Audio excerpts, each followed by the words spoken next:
termination asks for more evidence, RFE, request for evidence in the premium processing case. It's not going to follow the 15 business days.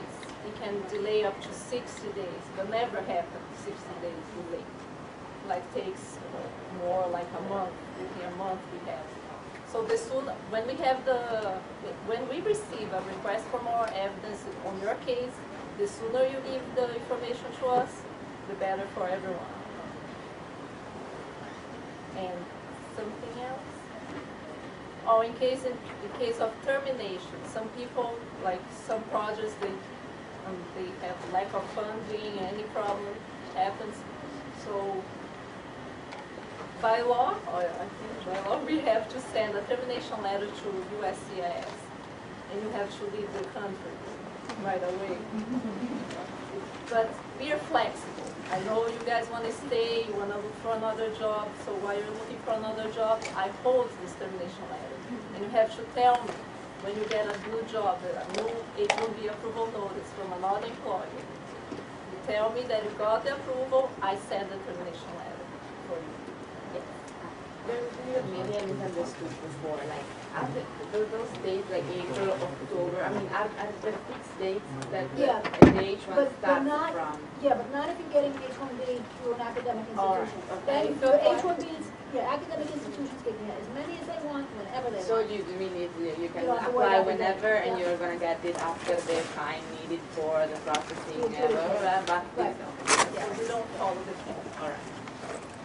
That extension between when you so from when your visa ends and the next visa starts, if your visa has reached the maximum amount of time, so it's 3 years, 5 years, or whatever it is, should they still extend it for that 6 months or whatever the time period is? You mean, Before. like if you, well, what do you mean, like if you haven't used your 6 years yet, you use something shorter? Or if you've used all of your 6 years, if you've used all of your 5 years of J1 and your H-1 has been approved, H-1B has been approved, and you're at the end of your 5 years, but it's been approved and you have like 4 months until the H-1B starts, do you still get that extension between that time? No, you mean if you're going from J to H-1B? Yeah, You get that automatic extension that you would get if it was an OPT? Exactly. No. Okay. No, that's where you have to figure out what you're going to do.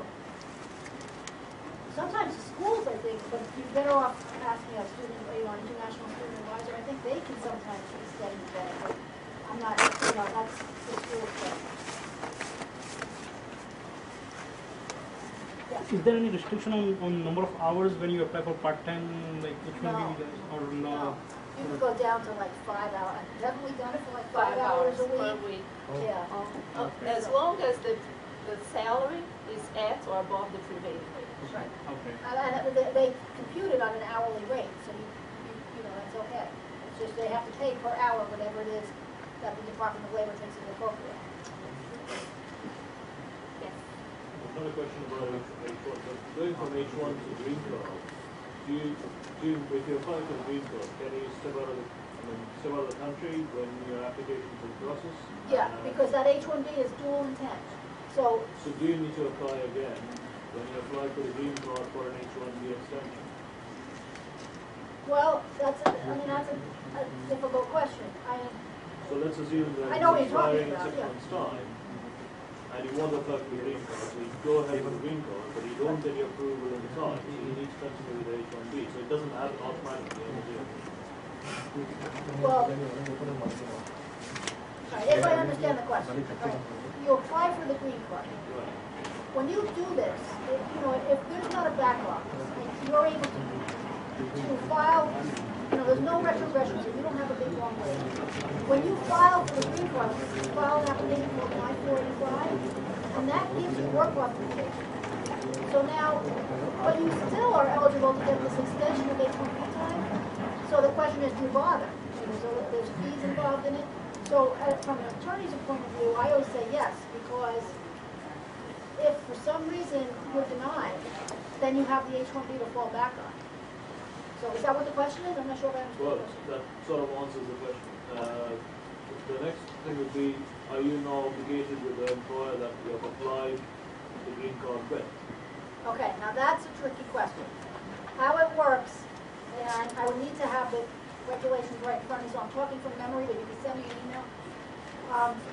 Once the I-140 has been approved, which is the I-140 is the part where you're proving to them that you are an outstanding researcher, or that you, whatever it is that you're proving that you are qualified for the job. Once that is approved, you're free to what they call port it after 180 days has passed. So 6 months after you have the approval, you could go to another job. So this is the work approval, not necessarily the green card itself. Correct. Well, it's not even a work approval, it's I-140, it's just the approval of the fact that you're qualified to be an outstanding researcher, or that, your national interest is approved. So that's very early in the process. Yeah. Yeah, now, I should say, I didn't mention this before, national interest waivers are what they call self-petitioning, so you don't need an employer to sponsor you. So that's another really big, if you fit in that category, you're free to, you apply as yourself. The work you do, but without that employer, so you're free to go wherever, as long as you have another work authorization like H-1B, you're free to go where you please. So that's a big, a lot of people will do an NIW because the employer won't agree to sponsor them to go through that labor certification process. Now, a lot of questions if RF sponsors the green card. What I say is, we do sponsor, but we don't process the green card application at RF. You have to look for a private attorney to apply for the green card. And whatever document RF has to sign as a sponsor, we sign. And if you don't have an attorney, I usually give Victoria Donoghue's name, but you can find any attorney you want. But, in other words, the attorney I'm going to tell is Victoria, but you have to find an attorney. In other words, they'll sign on the paperwork, but they won't do the work. And there's a lot of legal work behind it. And that's the reason they won't do it. It's too labor intensive. They need the whole department. So, is it the same thing that sometimes the grants will help pay for that, or you said with H-1B, Sometimes they the do, grants pay yeah. sometimes I've seen them do it. It really